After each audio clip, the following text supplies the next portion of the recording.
바나바와 바울은 계속해서 주의 복음을 전하는 여행을 떠나고 가는 곳마다 주의 복음을 증거하며 성령의 역사들을 일으키고 있습니다. 오늘 함께 8절부터 10절까지 읽도록 하겠습니다. 시작. 루스드라에 발을 쓰지 못하는 장애인 가진 한 사람이 앉아 있었습니다. 그는 태어나면서부터 걸어본 적이 전혀 없었습니다. 그는 바울이 말하는 것을 귀 기울여 듣고 있었습니다. 바울이 그를 유심히 보다가 그에게 치유받을 만한 믿음이 있는 것을 보고 큰 소리로 당신 발로 똑바로 서서 하고 외쳤습니다. 그 발에 걷기 시작했습니다. 안진뱅이가 일어났습니다. 우리가 이전에 봤던 것처럼 베드로와 요한이 성전 미문 앞에 앉아 있었던 안진뱅이를 일으켰죠. 성령이 가는 곳마다 기적이 일어납니다. 그렇다면 기적의 의미는 무엇이겠습니까? 기적의 의미는 우리로 하여금 하나님은 누구이신가를 생각하게 하는 것입니다. 우리는 이성과 상식, 역사, 도덕, 윤리 그 속에서 우리를 이끄시고 깨우치시고 인도하신 하나님을 경험합니다. 그런 하나님은 받아들이기가 쉽죠. 그러나 하나님은 그곳에 갇혀 계시지 않습니다. 그것을 뛰어넘어 때로는 기적이라는 사건으로 우리에게 나타나십니다. 그 이유는 무엇입니까? 하나님은 누구이신가를 우리에게 말씀하시고자 하시는 것입니다. 오늘 저와 여러분의 갇혀진 것 같은 인생, 풀어지지 않을 것 같은 인생, 답이 없을 것 같은 인생 가운데 모든 상식을 만족시키시지만 그것을 뛰어넘어서 통치하시고 다스리시는 하나님의 기적이 임하기를 주의 이름으로 축원합니다. 성도들에게 있어서 하나님이 누구인지를 만나야 합니다. 그렇기 때문에 오늘 말씀 속에서도 사도행전 속에서도 끊임없이 말씀과 기적이라는 이중주의 메시지가 가는 곳마다 울려 퍼지는 것이죠. 우리의 인격 가운데는 하나님의 말씀으로 주어지고 하나님의 권위와 살아계심을 인정할 수 없는 우리 안의 신앙의 영적인 믿음의 체계 가운데는 초월적인 하나님이 드러나심을 통해서 살아계시는 하나님, 진짜 하나님을 하기를 원하신 것입니다.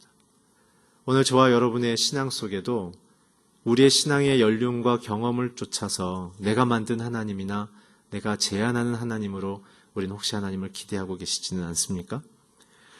오늘 그래서 하나님은 우리에게 누구이신가를 안다는 것은 성도에게 굉장히 중요한 것입니다. 오늘 차후에 있겠지만 사도 바울이 자신을 오해하고 있는 그 지역 사람들을 향하여 두 가지 하나님을 선포하죠. 창조주 하나님과 통치하시는 하나님. 창조주 하나님은 우리에게 굉장히 중요한 믿음의 고백입니다. 기독교의 신앙에 있어서 굉장히 중요한 두 가지의 신앙이 있다면 창조신앙과 부활신앙인 것이죠. 그 모든 것은 생명이 있기 때문에 가능한 것입니다. 창조자이신 하나님은 우리에게 어떠한 인생으로 우리를 만들어 주셨습니까? 우리의 원래 본질은 흙이었습니다. 의미가 없었죠. 그러나 그 안에 하나님에 관한 모든 것, 곧 성령을 우리의 코에 생기로 들어와 주셨습니다. 결국은 생명의 관계와 그 살아난 창조된 인생을 통하여 하나님이 하셔야 될 이 지구의 통치권을 우리에게 위임해 주신 것이죠. 결국 하나님이 우리에게 주신 인생의 복은 무의미한 인생이 하나님의 생명을 소유할 수 있게 되어졌으며 두 번째 하나님의 그 통치의 권위를 위임받아 살 수 있는 놀라운 존귀한 존재가 됐다는 사실입니다. 그것이 은혜입니다. 그래서 인간은 하나님됨을 늘 고백하며 하나님이 맡기신 생명과 그 사회적 사명의 통치를 이 땅 가운데 하나님이 하나님되게 드러내는 것이 인간됨의 본질입니다. 그렇게 위대한 인생을 주신 하나님께서 우리에게 끊임없이 에덴 동산에서 가르치시고 보이셨던 게 무엇입니까? 바로 생명나무, 그리고 선악과. 우리의 생명의 근원과 모든 것을 판단하고 결정하시는 하나님의 그 통치권이 우리에게 있지 않고 하나님께 있음을 늘 24시간 고백하도록 제일 잘 보이는 동산의 중앙에다가 그 두 나무를 세워주셨죠. 결국 우리에게 요구하시는 건 무엇입니까? 우리는 하나님이 아니고 우리에게 주신 권위와 그 탁월성과 그 생명의 근원 되신 하나님을 기억하는 자마다 살아날 것이고 권능이 있을 것이고 승리할 것이다. 오늘 우리의 인생의 위기는 하나님의 주신 것을 가지고서 내가 하나님인 것처럼 착각하는 것입니다. 그게 바로 아담과 하와의 죄였던 것이죠. 내가 하나님이 아니라고 해야 살아날 수 있는데 내가 하나님이라고 주장하는 순간 아담과 하와는 죽게 됐습니다. 그리고 모든 권위와 존귀함을 잊어버리게 됐습니다. 아담은 아름다운 동산에서 쫓겨나게 되어졌죠. 그 이후에 하나님은 그들을 회복시키기 위하여 또다시 믿음의 족장들을 세우고 출애굽의 사건을 일으키며 가나안 땅으로 인도하셨죠. 그러나 그 약속을 받고 그 광야를 통과한 그들이 배운 것은 여호와 하나님이 누구인가를 배웠으며 가나안에 도착했을 때는 그 약속을 다 받았지만 임마누엘 하나님을 소유했지만 그러나 그들의 심령 속에는 또다시 자기가 하나님이 되고자 하는 욕망이 솟구쳐 올라와서 하나님을 또다시 떠나보낼 수밖에 없는 절망적인 인생으로 바뀌게 되어졌습니다. 그들의 소견에 옳게 행함에 그 소견이란 무엇입니까? 자기의 이성, 자기의 소유를 의미하는 것입니다. 하나님이 아닌 내가 갖고 있는 것을 주장하는 것이죠. 이러한 유사성은 철학에서도 나타납니다. 우리가 잘 아는 니체가 신은 죽었다고 얘기했죠. 그러나 결국 니체는 신은 죽었다고 얘기했지만 결국 자기 자신이 신이 되어졌습니다. 니체의 책을 보게 되면 나는 이 시대의 정오를 불러일으키고 싶다. 애프터눈, 낮을 얘기합니다. 낮에 서서 아침에 보낸 시간을 인간들이 보낸 잘못된 역사의 과오를 돌이키고 앞으로 다가올 저녁의 시간인 미래를 조망할 수 있는 그러한 사고를 자기 자신의 재창조를 일으켜야 된다. 니체는 스스로가 신이 없다 얘기했지만 자기 자신이 하나님이 되고자 했던 이중적인 어리석음을 저질렀죠. 결국 그것이 방황하고 있는 이 세대에 그래서 우리는 결국 가는 것이 무엇입니까? 개인주의와 물질주의라는 포스트 모던의 아픈 열매들을 거두고 있는 것입니다. 하나님을 의지하지 않는 세대들. 오늘 이 도시에 기적이 일어났을 때 이 기적을 통하여 사람들은 굉장한 환호와 자신들의 갖고 있는 종교적인 열망, 자신들의 결핍들을 채우려고 하고자 바울에게 몰려들기 시작했습니다. 진짜 이성의 최고의 결론과 상태는 무엇이겠습니까? 나를 만드시고 우리를 존재하게 한 그 창조주 하나님은 누구이신가를 묻는 것입니다. 오늘 저와 여러분의 심령 속에 하나님에 대한 목마름과 배고픔이 있기를 축원합니다. 자신에 대한 목마름과 배고픔이 있는 사람은 결국 세상의 죄악과 탐욕으로 자기를 채움을 통해 스스로를 자멸케 됩니다. 그러나 하나님을 향하여 목마르고 줄인 자들은 주님의 의로움이 우리에게 드러날 것이며 천국이 우리에게 소유가 될 것이며 우리를 통하여 애통하는 자들이 고통하는 자들이 위로와 소망을 얻게 되는 하나님과 같은 위대한 역사를 살게 됩니다. 오늘 그런 축복이 여러분들과 저의 영혼의 내면 속에 저와 여러분의 가정 속에 우리가 관계하는 모든 교우들과 사회적 관계 속에 흘러넘치기를 주의 이름으로 축원합니다. 그것입니다. 오늘 계속해서 본문 11절부터 15절을 함께 읽겠습니다. 시작. 사람들은 바울이 한 일을 보고 소리질렀습니다. 신들이 사람의 모습으로 우리에게 내려오셨다. 그들이 바나바는 제우스라고 부르며 바울은 주로 말을 하기 때문에 헤르메스라고 불렀습니다. 도시 밖에 있는 제우스 신전의 제사장은 황소들과 화환들을 성문 밖으로 가져왔습니다. 사람들과 함께 그들에게 제물을 바치려는 것이었습니다. 그러나 두 사도 바나바와 바울은 이 말을 듣고 옷을 찢으며 사람들 속으로 뛰어들어가 외쳤습니다. 사람들이여, 왜 이런 행동을 합니까? 우리도 여러분과 똑같은 사람입니다. 우리가 여러분에게 복음을 전하는 것은 여러분이 이런 헛된 것을 버리고 하늘과 땅과 바다에 그 안에 모든 것을 만드신 살아계신 하나님께로 돌아오라는 것입니다. 오늘 바울의 마음은 무엇입니까?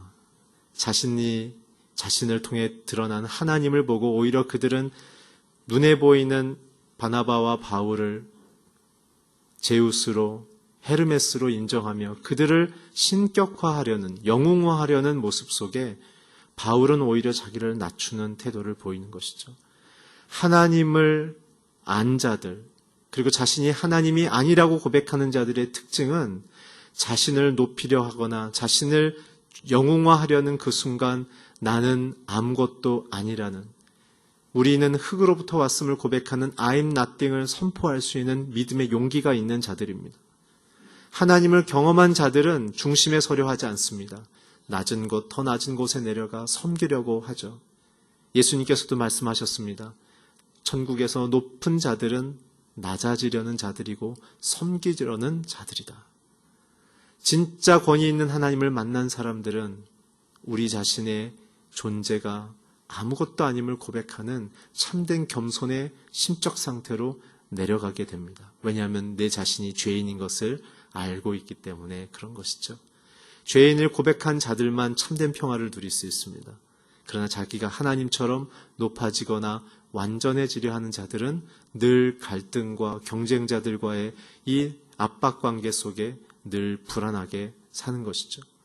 그래서 성도들이 추구해야 될 믿음의 본질은 완전성이 아니라 온전함입니다. 죄인된 모습이지만 우리의 모습 속에 하나님이 들어오심을 통해 내가 하나님이 아니고 진짜 하나님이 나의 창조주고 나의 통치자임을 고백할 수 있어서 부족함 속에 하나님의 뜻하신 대로 나아갈 수 있는 것, 그것이 온전함인 것이죠. 사도 바울은 그래서 자기 옷을 찢은 것입니다. 옷을 찢는 행위는 무엇입니까? 자기가 죄인인 것을 고백할 때 옷을 찢고 몸에다 재를 뿌리며 구약에선 기도했던 것이죠. 유대적인 특성상 그는 이러한 상황 속에 그들의 영웅주의와 그들의 신격화하는 모습 속에 자기가 죄인임을 드러내기 위해서 옷을 찢어버린 것입니다. 아마 바울은 자기의 마음을 찢었겠죠. 오늘 우리는 하나님 앞에서 우리의 옷을 찢고 마음을 찢어야 합니다. 저와 여러분의 위기는 우리가 갖고 있는 안정된 그것으로 하나님을 대체하려는 욕구가 있기 때문에 그렇습니다. 오늘 우리의 마음을 찢어야 합니다. 그랬을 때 어떻게 합니까? 사도 바울은 오늘 이 장면을 보게 되면 자신에 대한 정체성을 어떻게 고백했을까? 자기가 하나님이 아니고 하나님의 종임을 어떻게 믿음으로 고백하고 살아왔는지를 우리가 두 가지 구절을 통해서 함께 읽기를 원합니다. 먼저 갈라디아서 2장 20절, 우리가 함께 잘 아는 구절이지만 함께 자막을 통해 읽겠습니다. 시작. 나는 그리스도와 함께 십자가에 못 박혔습니다. 그러므로 이제 더 이상 내가 사는 것이 아니라 내 안에 그리스도께서 사는 것입니다. 지금 내가 육체에서 사는 것은 나를 사랑하셔서 나를 위해 자신의 몸을 내어주신 하나님의 아들을 믿는 믿음으로 사는 것입니다. 자신이 하나님이 아니라고 믿는 그 믿음 안에 사는 사람들은 자기에 대한 사망 선고를 한 자들입니다. 나는 죄인이기 때문에 예수님의 자기를 십자가에서 죽이신 사건은 내가 죽는 사건이다 라고 고백하며 내가 죽어야 내 안에 주님이 들어오셔서 나를 온전히 다스릴 수 있으십니다 라는 상태입니다. 사도 바울은 다메섹 동산에서 예수 그리스도를 만나며 1, 2, 3차 전도여행을 떠나는 그 직전에 쓴 이 갈라디아서를 통해서 그의 스스로에 대한 정체성은 이미 하나님 나는 아무것도 아닙니다. 주님만이 나의 참 하나님이십니다를 고백하며 출발했던 것입니다. 또한 이 일을 마친 후에 1, 2, 3차 전도여행을 다 마친 후에 이제 노년이 돼서 디모데에게 이 장면을 회고하면서 다시 권면하는 말씀이 있습니다. 우리 고린도 교회군요. 고린도 후서 1장 8절에 10절을 함께 읽겠습니다. 시작. 우리가 아시아에서 당한 환난에 대하여 여러분이 알지 못하기를 원치 않습니다. 우리는 힘이 지나도록 심한 고난을 받아 살 소망까지 끊어질 지경이 됐습니다. 우리는 마음의 사형 선고를 내려야 했습니다. 그렇게 된 것은 우리 자신을 의지하지 않고 죽은 사람들을 살리시는 하나님만 의지하기. 그분은 우리를 과거에도 그렇게 큰 죽음에서 건지셨고 또 미래에도 건지실 분이십니다. 또 우리는 하나님이 이후에도 건져주실 것을 소망합니다. 고린도 교회를 향하여 본인이 전도 여행을 통해 겪었던 이 장면들을 통해 그가 갖고 있는 내적인 기준과 그의 간절한 기도는 우리가 방금 읽은 이 내용입니다. 우리는 살 소망까지 끊어질 정도로 굉장히 고통스러웠습니다. 오늘 우리가 읽지 않았지만 14장 앞절에 보게 되면 이고니온에서는 복음을 전했을 때 그들은 돌로 쳐 위협을 받게 돼서 도망쳐 나왔죠. 오늘 이 장면 이후에도 사도 바울은 돌로 쳐 죽인 바 되어져서 코마 상태 가운데 버려져서 다른 사람들에게 건져져서 회복되는 일들이 일어납니다. 오히려 영웅으로 자기를 추대했을 때 가만히 있었으면 죽음을 면할 수 있었을 텐데 사도 바울은 오히려 하나님의 하나님됨을 주장하며 자신의 육체의 고난을 기쁘게 받아들였던 그 믿음, 그것은 바로 이런 것입니다.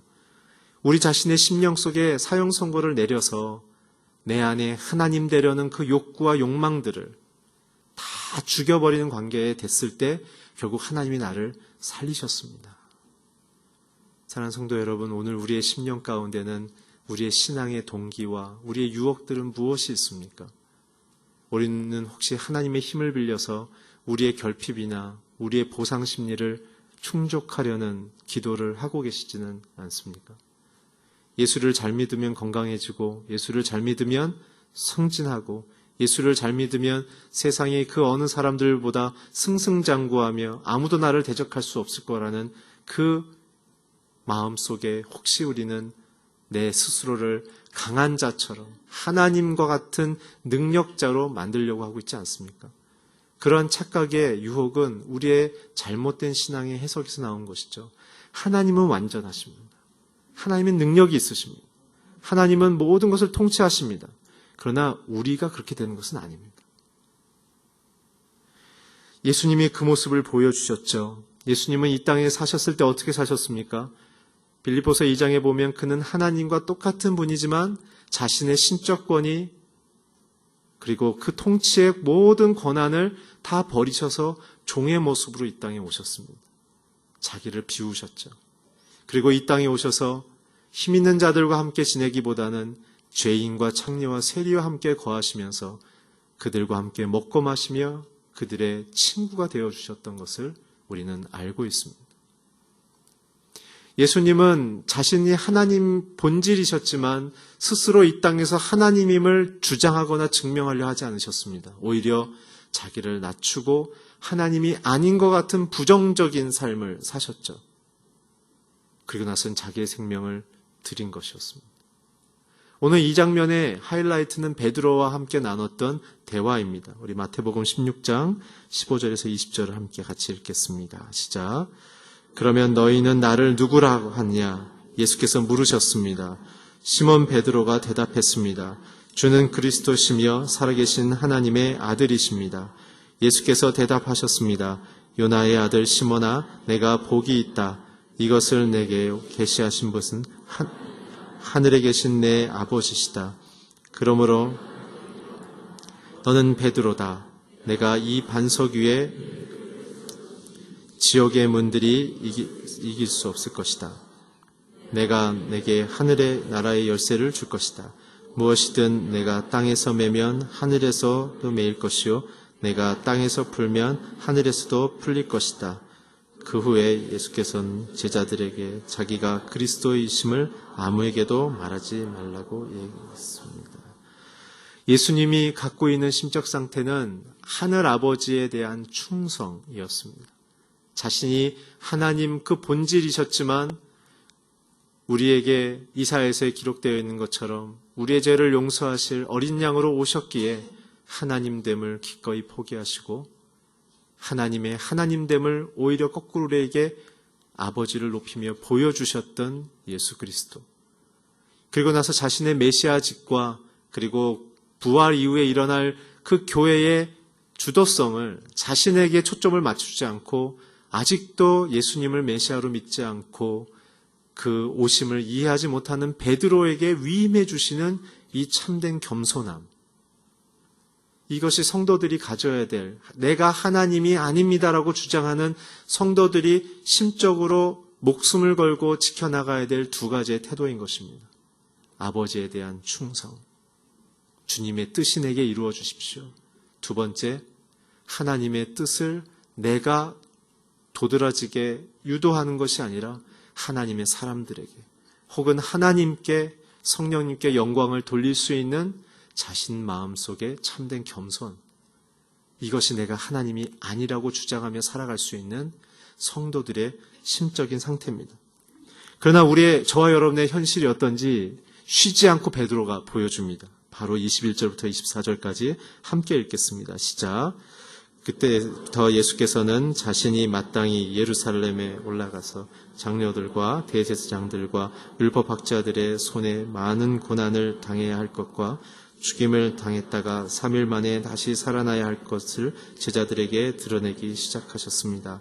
그러자 베드로는 예수를 붙들고 거칠게 소리 높였습니다. 주여, 절대로 안 됩니다. 그런 일이 주께서 일어나서는 절대로 안 됩니다. 예수께서 베드로를 돌아다보며 말씀하셨습니다. 사단아, 내 뒤로 물러가거라. 너는 나를 넘어뜨리는 걸림돌이다. 님의 일을 생각하지 않았고 사람의 일만 생각하는구나. 그때 예수께서 제자들에게 말씀하셨습니다.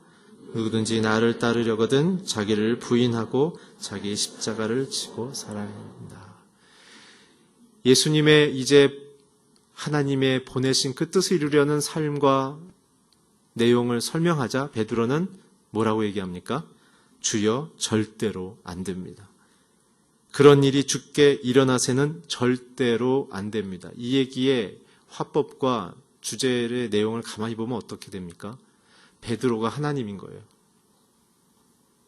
하나님 스스로 이루려는 일조차 인간 베드로가 판단하며 결정하며 안 된다는 것이죠. 왜 안 된다는 것입니까? 예수님이 죽으면 자신들의 인생에 그 추구하고 있는, 제자들이 암묵적으로 추구하고 있는 입신양명인 거죠. 자신의 출신의 부족함과 자신들의 사회적인 약자임을 예수님의 인기로 극복해서 자기네들이 하나님처럼 강해지려고, 예수님의 인기만큼 강해지고 힘을 얻으려는 그 욕구와 욕심들이 얻어질 수 없으니까 하나님의 아들 예수의 죽음을 그들은 기쁘게 받아들일 수가 없었던 것입니다. 스스로가 판단자가 되고 스스로가 결정권자가 된 심적 상태와 삶의 현장을 주님 앞에서도 부끄러움 없이 보이는 것, 그것이 바로 저의 모습입니다. 우리의 심경 속에 하나님 앞에 우리의 생각과 마음의 옳음을 주장하고 그것을 관철시키려는 것이 우리의 신앙의 열정이 되어버렸고 우리의 기도의 열심이 되어버리는 것입니다. 그러나 오늘 주님 뭐라고 얘기하십니까? 사단아, 뒤로 물러가라. 네가 하나님의 일은 생각하지 않고 사람의 일을 생각하는구나. 우리의 마음속에 내가 하나님이 아니라고 주장하는 사람들의 반드시 가져야 될 내용성은 무엇이냐면 하나님이 꿈꾸시는 그 일입니다. 오늘 하나님 내게 무엇을 이루실까? 그래서 우리의 큐티와 하루의 일상 속의 태도와 기도의 내적인 태도는 하나님 오늘 내게 말씀해 주십시오. 하나님 오늘 내게 무엇을 이루기를 원하십니까? 하나님 오늘 내가 누구를 만나야 합니까? 하나님 오늘 내가 꼭 순종해야 될 일은 무엇입니까? 오늘 내가 돌아봐야 할 약한 자들은 누구입니까? 오늘 내 자녀를 향하여 무엇라 말해야 합니까? 내 남편을 향하여 무엇라 격려해야 합니까? 내 아내의 마음속에 무엇라 위로하며 힘을 주어야 합니까? 하나님 내게 말씀해 주십시오. 오늘 그것이 우리의 심적 상태가 되어져야 하는 것입니다. 그래서 주님 말씀하신 겁니다. 누구든지 나를 따르려면 인간의 생각, 스스로를 하나님 되게 높이려는 그 욕구를 다 버리고 충성과 겸손함으로 나의 길을 따르라. 마치 내가 하나님됨을 버리고 아버지의 뜻을 쫓아서 너희를 살렸던 것처럼 너희도 너의 뜻을 버리고 그 높은 하나님의 뜻을 쫓아 사람을 살리는 일을 해라. 오늘 그것이 우리를 향한 존귀한 인생의 부르심인 것입니다.